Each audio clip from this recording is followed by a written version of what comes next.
Hello, hello! Bonjour à toutes, je suis ravie de vous retrouver pour cette nouvelle vidéo YouTube que je vous propose aujourd'hui. Format différent, aujourd'hui j'ai envie de discuter, de partager avec vous. Donc pour celles ou ceux qui ne me connaissent pas encore, je suis Camille, je suis coach sportif holistique, je suis sophrologue, magnétiseuse et praticienne en massage ayurvédique dans la région bordelaise. Voilà. Et j'accompagne aujourd'hui les femmes qui s'oublient à redevenir leur priorité. N'hésitez pas, si vous n'êtes pas encore abonné à ma chaîne, eh bien, à vous y abonner. Ce sera hyper gentil de votre part d'avoir un peu plus d'abonnés petit à petit pour me faire connaître, pour partager qui je suis, partager mes idées, partager ma vision de la vie, des choses, voilà. Et n'hésitez pas à liker la vidéo, pareil, pour la faire remonter un petit peu et à la partager si vous pensez à des personnes à qui elle pourra être utile. Voilà. Donc aujourd'hui, j'ai eu envie de vous faire une vidéo sur la prise de décision, faire des choix dans la vie. Alors, ce qui m'a donné envie de faire cette vidéo, c'est que le week-end dernier, j'ai été passer un week-end en Auvergne avec une amie et elle a eu la super idée, une soirée, de me dire « Hé, Camille, ça te tente que l'on joue à Et si demain ?» Je dis « Bah, vas-y, je connais pas, joue, et si demain ?» Et en fait, elle enchaînait les questions. Et si demain, tu devais voir pour la dernière fois un film, ce serait lequel ? Et si demain, tu avais l'occasion de te transformer en animal, ce serait lequel ? Et si demain, blablabla, et en fait, j'ai observé, je me suis observée, et j'ai remarqué que c'était une angoisse pour moi de prendre des décisions, de faire des choix sur ces questions, mais alors qui sont bateaux, qui sont bidons. Et je me retrouvais des fois dans une incapacité. Mais Camille répond, je dis, ah, mais non, en fait, j'ai peur de ne pas dire le bon animal, de ne pas dire le bon film, parce qu'imagine, je dis quelque chose, et puis bah, après, je pense à un autre, et je vais regretter d'avoir dit le premier. Enfin, du coup, j'ai dit, écoute, ton jeu, il me saoule. Il me saoule parce qu'il me met face à mon incapacité à prendre des décisions aussi futiles que celle-ci, parce que j'avais un peu, comme si j'avais l'épée des Damoclès au-dessus de moi, et qui me disait, si je dis la mauvaise réponse, je vais mourir. Or, comme j'ai dit, c'est des questions qui étaient totalement bidons, qui n'avaient aucune conséquence dans ma vie. J'allais pas me transformer en animal le lendemain, enfin voilà, donc bon. Et du coup, cette soirée, finalement, m'a amenée à cette réflexion de me dire, mais c'est vrai que prendre des décisions dans la vie, c'est pas toujours évident. Alors, il y a des décisions hyper faciles qu'on prend au quotidien. Qu'est-ce que je vais cuisiner ce soir? Quels vêtements je vais mettre ce matin? On n'est pas normalement, en général, on se casse pas trop la tête. Pire des cas, on doute un petit peu. Bon, bah, je vais faire ça, ça, ça, ou je vais mettre ça, ça, ça. Et basta. On passe quelques minutes dans la réflexion et puis on passe à autre chose ensuite. Mais la vie nous amène aussi parfois à prendre des décisions beaucoup plus importantes. Surtout à faire des choix finalement. Des choix qui peuvent avoir des conséquences. Par exemple, je suis plus bien dans ma relation amoureuse, je vais partir. Par exemple, la région dans laquelle je vis aujourd'hui ne m'épanouit pas ou plus. J'aimerais changer de région, j'aimerais changer de pays. Déménager, c'est rarement sans conséquences. Ça peut être le travail que j'ai aujourd'hui ne m'épanouit pas, je suis pas en accord, je suis plus alignée avec ce job-là. Je décide de partir. Il y a des conséquences derrière. Sauf que ces décisions, en général, même quand on a conscience qu'on n'est plus bien dans une situation, qu'on n'est plus ou pas épanoui, bah c'est toujours très compliqué en fait de passer le cap, de se dire ok ben je quitte ce que je n'ai plus et je passe à autre chose. Et on entend souvent la phrase finalement on sait ce qu'on quitte mais on ne sait pas ce qu'on gagne. Ouais, sauf que cette phrase-là, moi je l'ai souvent entendue et en fait elle me faisait rester dans ma zone de confort. Parce que ouais, bah je suis pas bien avec mon chéri. Mais bon, je suis pas si malheureuse non plus. Je suis pas une femme battue. Je suis pas, je manque de rien concrètement. Je suis pas heureuse, je suis pas épanouie, mais je manque de rien. Bon bah, je reste parce que je sais pas ce que je vais gagner derrière.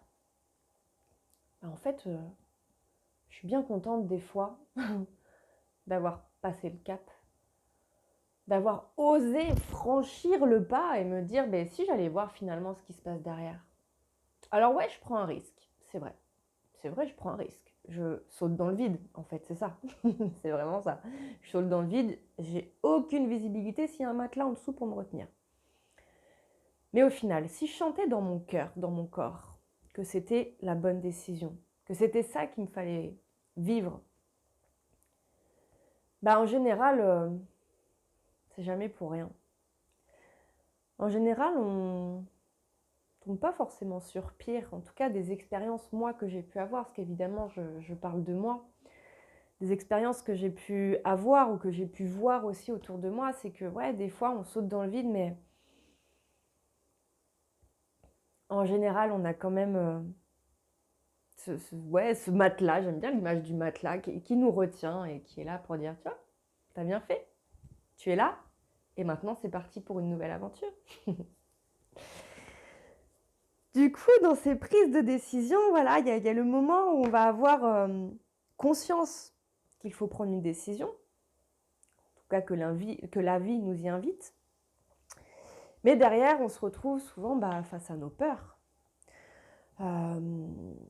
J'ai peur de l'inconnu. J'ai peur de décevoir les autres. J'ai peur de prendre cette décision et c'est des peurs en fait qui empêchent d'avancer. Il y a plein de peurs en fait. J'en ai plein qui me viennent, du coup ça sert à rien de les lister. C'est juste qu'on a des peurs et c'est normal, on est des humains. Nos peurs, elles sont présentes et elles nous permettent aussi d'avancer sur notre chemin. Mais en même temps, il y a ces peurs des fois qui sont là et qui nous empêchent d'avancer. Et ces peurs ne nous sont pas bénéfiques. Donc, en général, quand on veut prendre une décision et qu'on n'ose pas parce qu'on a peur, qu'est-ce qui se passe? Réfléchissez, qu'est-ce qui se passe concrètement? Qu'est-ce qui peut se passer? Quelles peuvent être les conséquences de ne pas prendre ces décisions? Et de choisir finalement de ne pas avancer, de rester dans cette zone de confort dans laquelle on est bien, dans laquelle il ne se passe pas ou plus grand-chose, dans laquelle on est là, mais finalement cette flamme de vie qu'il peut y avoir en nous et qui nous donne cette envie d'être dans l'action, bah elle est là, elle est encore un petit peu allumée, mais elle s'expanse pas, quoi. Qu'est-ce qui peut se passer? Moi, j'ai listé un petit peu par rapport à mes expériences personnelles déjà et par rapport toujours à ce que j'ai pu voir ou entendre. Quand on ne prend pas cette décision, qu'on sait qu'il faut la prendre mais qu'on n'ose pas, en général, ça peut être ce qui m'est arrivé, moi, ça a été une dépression. Ça peut aller, pour certaines personnes, jusqu'au burn-out. Il peut y avoir du stress, des angoisses, des maladies. Le corps se réveille et nous envoie des signaux. Il peut y avoir de la frustration, de la colère, de la tristesse, plein d'émotions finalement qui sont là et qui nous montrent qu'on n'est pas en adéquation avec nous-mêmes. Il peut y avoir peut-être de la jalousie et de l'envie aussi par rapport à d'autres personnes, où on voit qu'elles, elles osent. Moi, j'ose pas, elle ose, je lui en veux à cette personne finalement d'oser faire les choses et en plus, elle réussit. Oh là là, c'est rageant ces moments-là. Puis il y a aussi souvent une baisse de l'estime de soi. Je suis pas capable. Je suis pas capable de prendre la décision, je suis pas capable de sauter le pas, je suis pas capable. Et là, l'estime, elle fait... Du coup, qu'est-ce qui se passe si on apprenait à prendre des décisions? Alors, il y a plusieurs façons de le faire. Il y a la façon très concrète, très carrée. Je prends un papier, un crayon, je note les avantages de la situation, si je saute le pas, les inconvénients de cette situation, puis j'essaye de classer un petit peu par ordre de priorité. Et puis voilà, ça me donne un petit peu de recul finalement, et puis ça va m'aider à voir si c'est OK ou pas finalement de sauter le pas. Est-ce que c'est vraiment le bon moment? Est-ce que c'est vraiment ce que je veux? Il y a aussi pour les petites décisions futiles du quotidien, l'intuition. On laisse venir le truc. Qu'est-ce que je vais cuisiner ce soir? Tiens, dans mon intuition, ça me dit ça dans les placards. Bon, je fais un truc, hop, et puis voilà. Et il y a aussi, pour les décisions un peu plus grosses, le corps. J'en parlais tout à l'heure avec les maladies, mais le corps est un outil super puissant pour prendre des décisions. Il y a plusieurs façons de l'utiliser. Je vais vous partager celle qui, moi, m'a permis finalement de prendre les plus grosses décisions de ma vie, comme finalement faire ma formation de coach, me lancer en tant qu'entrepreneuse, partir des relations qui ne me satisfaisaient plus, me lancer dans des formations qui me demandaient un investissement financier et de temps. Comment j'ai su à ce moment-là si c'était bon pour moi de prendre ces décisions, d'aller dans ce sens-là et de sauter dans le vide? J'ai écouté mon corps, c'est-à-dire que je prends souvent quelques minutes, je ferme les yeux, je me pose au calme. Je prends le temps de respirer calmement, juste en fait pour me mettre dans ma présence et placer vraiment ma conscience, mon regard finalement vers l'intérieur de mon corps. Et quand je suis dans cette introspection, je me pose les questions. Je vais vous donner un exemple concret. Il y a eu un moment de ma vie où je sais que c'est là, vraiment, ça a été très, comment dire, très fort pour moi, ce que j'ai vraiment bien ressenti. Et du coup, ça me sert vraiment maintenant d'outil pour savoir comment mon corps réagit.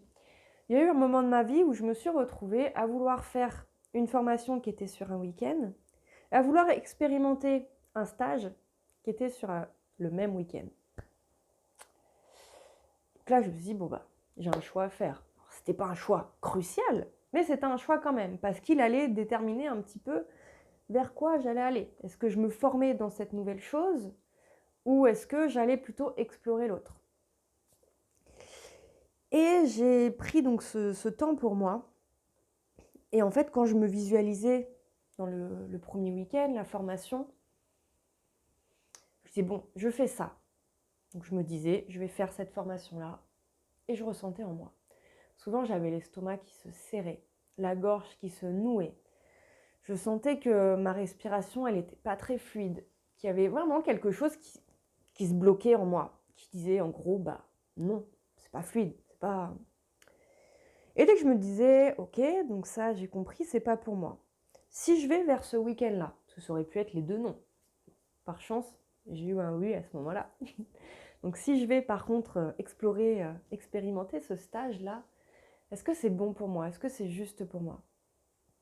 Et là, quand je me replaçais dans mon corps, dans mes sensations, c'était soulagement.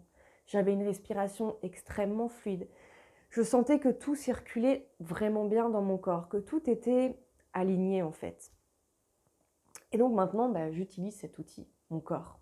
Et croyez-moi, c'est quand même hyper chouette. Ça m'a permis de prendre pas mal de décisions en fait. Qu'est-ce qui se passe en moi? Là, je le sens pas. C'est pas OK. Là, par contre, ouais, c'est OK.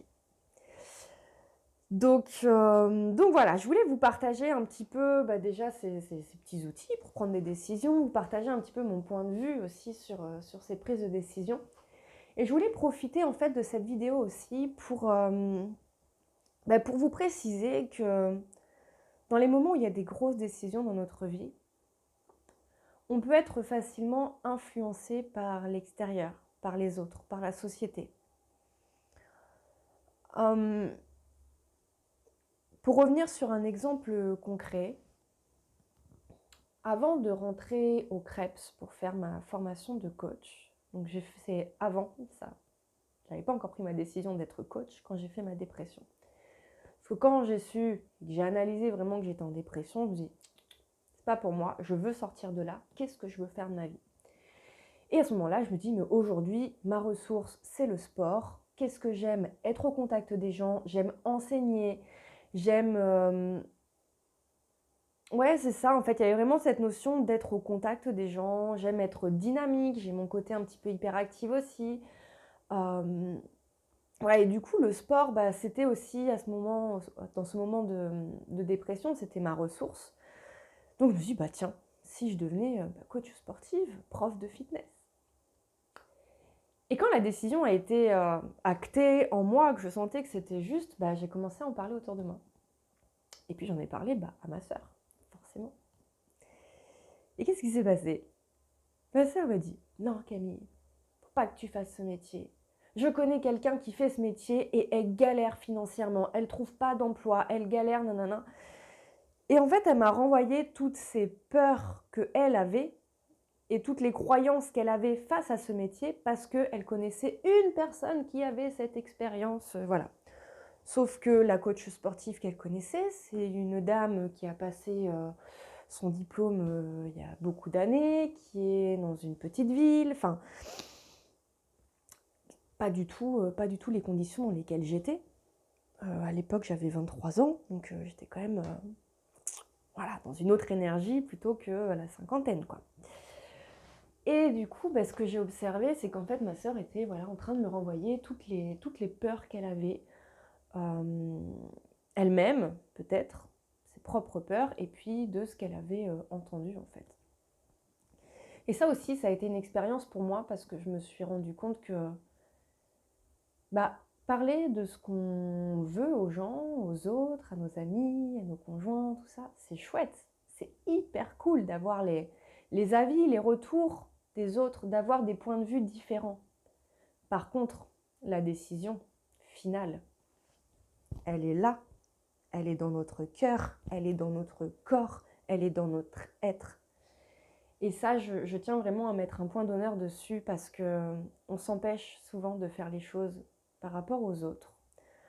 On s'empêche souvent de faire les choses par rapport à nos peurs, par rapport aux peurs des autres. Et je ne pense pas que ce soit un cadeau qu'on se fait lorsqu'on fait ça. Voilà. Je réfléchis si je voulais rajouter autre chose pendant qu'on y est.